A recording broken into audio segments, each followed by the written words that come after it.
Mrs. Toriola, a 24-year-old woman who just delivered her second baby who was unfortunately born sick because she did not attend antenatal clinic. She didn't go for any antenatal care.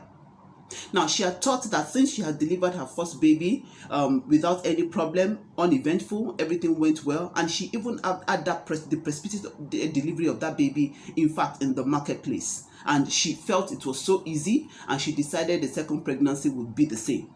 But unfortunately, the baby was born sick and taken to the hospital, and the physician told her that the baby was severely distressed because the baby had resource incompatibility.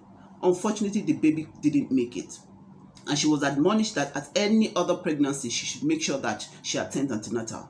Now, these tests and many more are what is being conducted on pregnant women to be sure that the mother and the baby are fine both during pregnancy and after delivery. So we are going to be talking about this.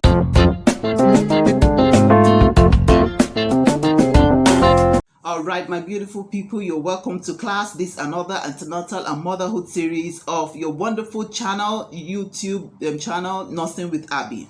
So today we are going to be talking about antenatal. Yes, antenatal care. And that is the care we give to pregnant women. But before I go ahead, I'd like to thank all of my subscribers for always supporting this channel. Thank you so much. I appreciate you.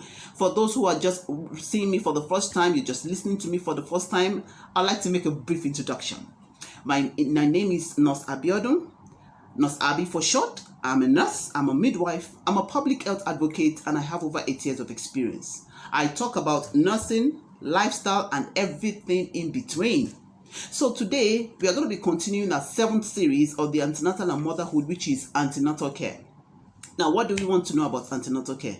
I want to tell us what antenatal care is, why we need to do and make sure that we observe our antenatal care clinics, what they are going to ask us when we go for the first antenatal care, the frequency of your visit to antenatal clinics, and then what are the things, the tests that they would run, and then the scans and the various things that they would ask us to do, and how we can accurately give the physicians correct information, your nurse, your midwife, your practitioner, the correct information to help them give you excellent and quality healthcare delivery before your delivery. So it is important that you get your pen and paper and you jot down notes, because they're gonna really help you. Now, somebody might ask, I've had 3 pregnancies, I've had 4 pregnancies. Do I even need to bother about antenatal care? Oh, yes, you do. Because from medical aspect of things, and even from an experience point of view, no 2 pregnancies are the same. You might have a seamless and uneventful pregnancy in your first, and then the second one might give you a whole lot of issues. Your third one might come with no problems, and the fourth one might be a pain in the neck. So you really need to make sure that you're close to those who know. You are close to those who can quickly detect any issues, and they can help you have a seamless pregnancy and a safe delivery. Remember, our goal is mother alive, baby or babies alive. So today we are going to be talking about what antenatal care is. Like I said, antenatal care is the care given to a pregnant woman from the time that she conceived or the time she's pregnant till the day of delivery. Okay? Now, the care is being given to pregnant women only in the hospital, not by a neighbor, not by a grandmother or a relative. No, it is being given by health professionals, because they tend to know better than maybe your neighbor or your seeming midwife that probably just learns a few skills here and there. So it's better you go to the professionals. Now, when do I start antenatal? Some people would say it's better they start maybe later, maybe when they're already 8 months or 9 months, but no. I'd advise that you go for antenatal, you start your antenatal clinics as early as possible, as early as 6 to 8 weeks in pregnancy. And there are a lot of reasons why. Because at this period, within the first trimester of pregnancy, that's when your baby actually really forms in your tummy. That's when all the features of the baby is formed. Now, there are some markers that will help us to know if the baby is growing well at that point. And those markers should not be missed, so that we don't have a baby with congenital abnormality later in life. So if there's anything we can do to salvage the situation before it gets escalated, then this is the time to do so. So what qualifies me for an antenatal care? Definitely, you will have done a blood test or urine test to show your pregnancy test is positive. You'll probably be having some signs and symptoms that shows that you're pregnant.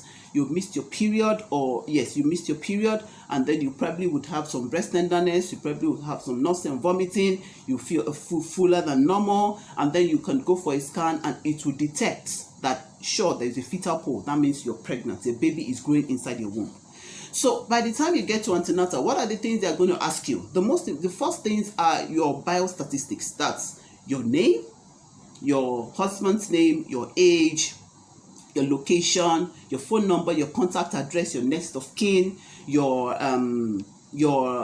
area where you live. They can ask you questions about your environment. They can ask you questions about your previous maybe where your previous admissions at the hospital. We are going to go to medical history very soon. So they're going to ask you all those major questions. Those are like your information questions. How to reach you, your phone number, your email address, your place of work. Those questions are very important to identify you, okay? Because as they're asking the question, they're probably slotting it in the system or on your card. So anytime they hold that card, they know this card is for Nurse Abby. So they're going to ask your names and all that. Now, after that, they're going to ask you a very important question. They're going to ask you your LMP. Now, LMP means last menstrual period. Yes, I hope you're noting it. Last menstrual period. So what does that mean?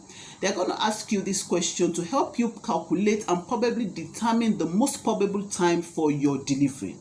Now, last menstrual period is the last day you saw your menstruation. The first day of the last time you saw your menstruation, pardon me. The first day of the last time you saw your menstruation. Let me give you an analogy. Now, we are in October. I am Nurse Abby, and I saw my menstruation, let's say May 6th, and it ran through from May 6th to May 10th, 2021. So my last menstrual period is May 6th.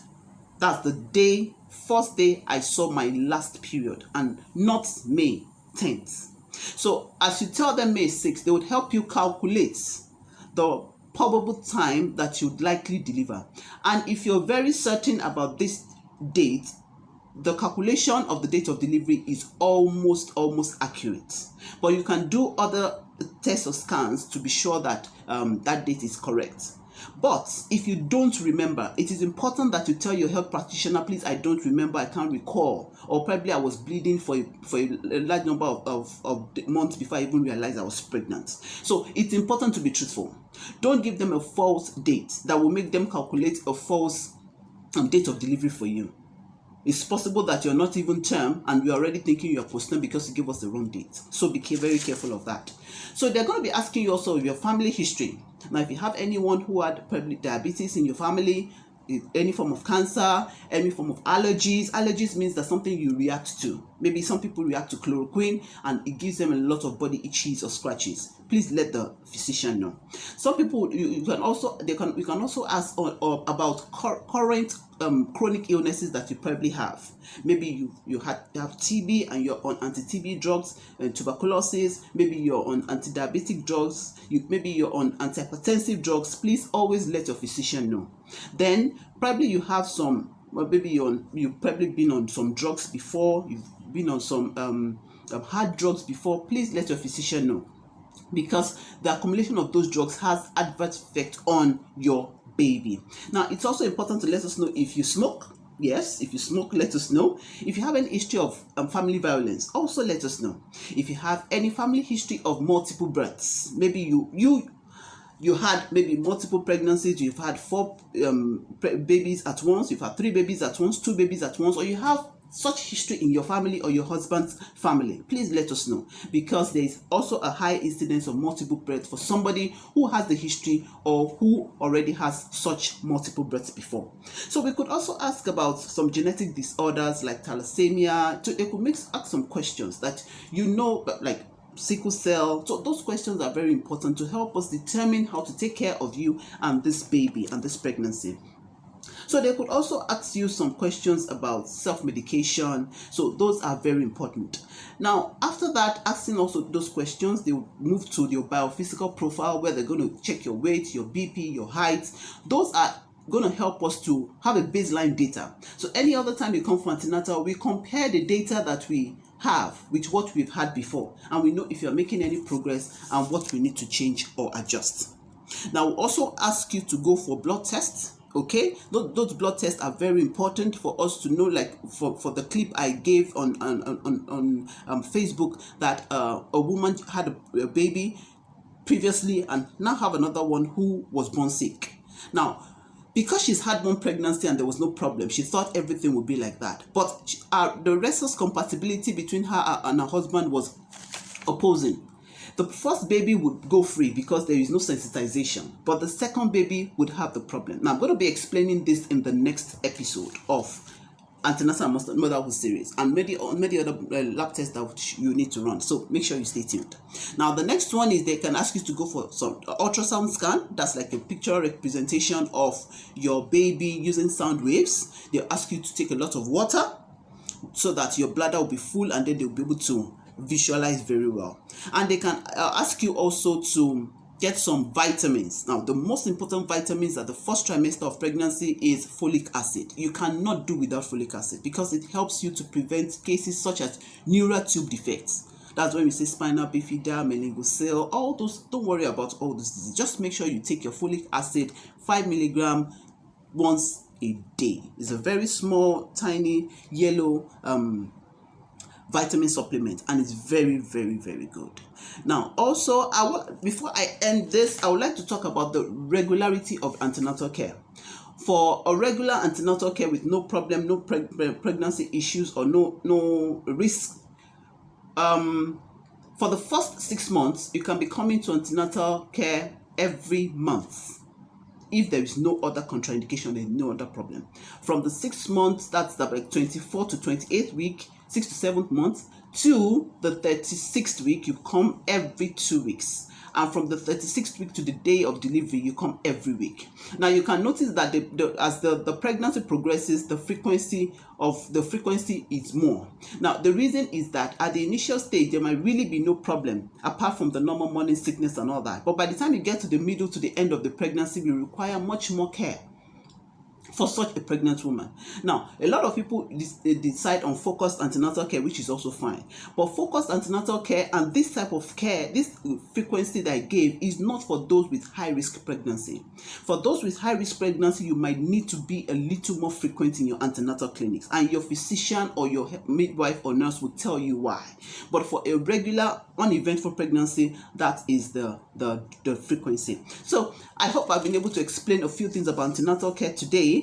I open for collaboration, for questions, for inquiries, for advert placement. Please contact me on my email address, and I'm going to see you in my next class. Make sure you are present in class. So I wish you happy motherhood, happy pregnancy, and happy parenting. Have a beautiful day.